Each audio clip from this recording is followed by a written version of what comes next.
Hey, it's Lauren. So today I'm sharing my current brow routine, which is really pretty simple and easy, but I did have someone comment asking me what I use to fill my brows and how I do it. So I wanted to share that with you.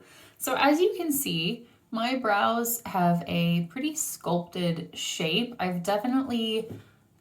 brows have been through everything. They've been through thick and thin, quite literally. Like when I was in college, I had the, 2 rows of hairs, and then kind of through the pandemic, I let them fill in a ton and they were really, really thick and bushy. And since then, I've gone back to a more sculpted shape.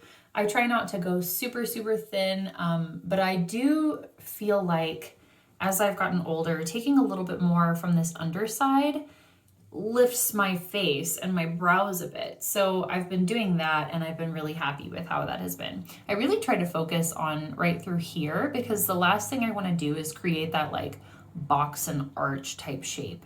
You know what I'm saying? So I really try to keep them almost kind of smooth through there. And I just feel like it really has helped open my eyes up a bit. So I'm going to be using 2 different products today. I love both of these. I've purchased them multiple times each, so that should tell you how much I love them. The first thing I'm going to start with is the NYX Lift and Snatch Brow Pen.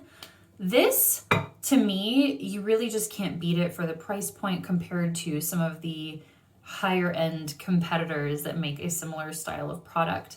So the first thing that I'm going to do is I'm going to take a spoolie and just kind of throw all those down. My brows naturally tend to want to do this anyway, but this is a great way to be able to see what your brow hairs are doing. And so when I do that, you can see I've got a little gap there. Gets a little bit thinner up through the peak of my brow and through the tail. So what I'm going to do is I'm going to start very, very lightly and make little feathery strokes through my brows. I try to keep the front pretty soft. If you make too heavy of a mark in the front, just kind of blot it with your finger almost. And then I go through here and I just keep working down this way and finding any little gaps that I have. And when I get to this peak, let me fill a little more underneath first.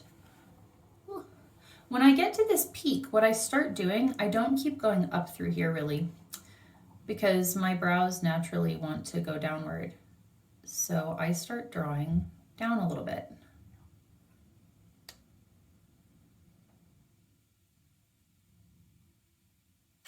And so that creates a very natural looking shape through there. Now what I'm going to do is take that spoolie again and lift things up a bit so you can see where the other holes are. Okay. And then I'm going to lift up just a little bit through here, trying to keep those strokes very, very soft.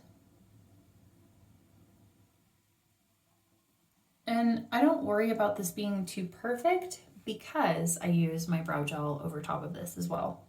I'm also going to very gently kind of pull, and I try to lift a little bit, just a little bit. And there we go. So that really helps to naturally fill in holes. It's not super solid and heavy and thick. You can get more hair-like strokes, but you can see a difference already. And then let me show you with the brow gel on this one also. I kind of wipe off some of that excess. And in case you're a redhead and you're wondering, this is Auburn both in the NYX and Glossier. I love the Glossier because it has an extra dose of red compared to so many brow products, and I personally like having some extra red in there. And then I just lift and I fluff through my brows and I kind of leave them standing for a minute, and then I'll come back and like kind of lay them down. And if you're real careful, you can kind of do that with the brush too. Sometimes I'll go back in, fluff a little extra. But the nice thing about using a tinted brow gel on top of the pen is it's going to add a little bit of extra softness and fullness to your brows and a little bit of extra kind of fluffiness. You know, it makes it look very natural still. These hairs in the front are a little long. Normally I trim those, but it is what it is. This is where we're at today. So Now that you've seen kind of how that looks, let me go ahead and get the other eye done.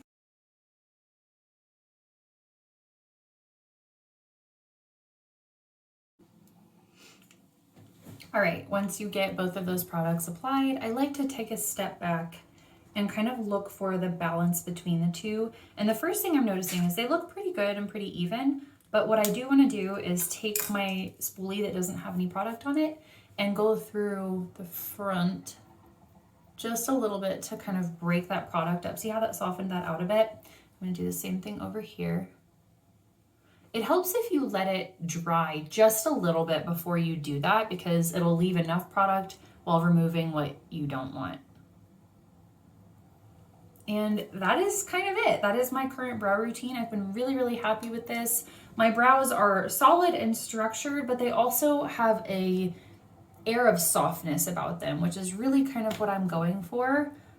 So I hope this helps. If you have any questions, I'm happy to answer them. Drop them in the comments below. If you enjoyed this, please make sure to give a little thumbs up. Helps other people find my channel. If you like this kind of content, make sure you subscribe, and I will see you around. Thanks for watching. Bye.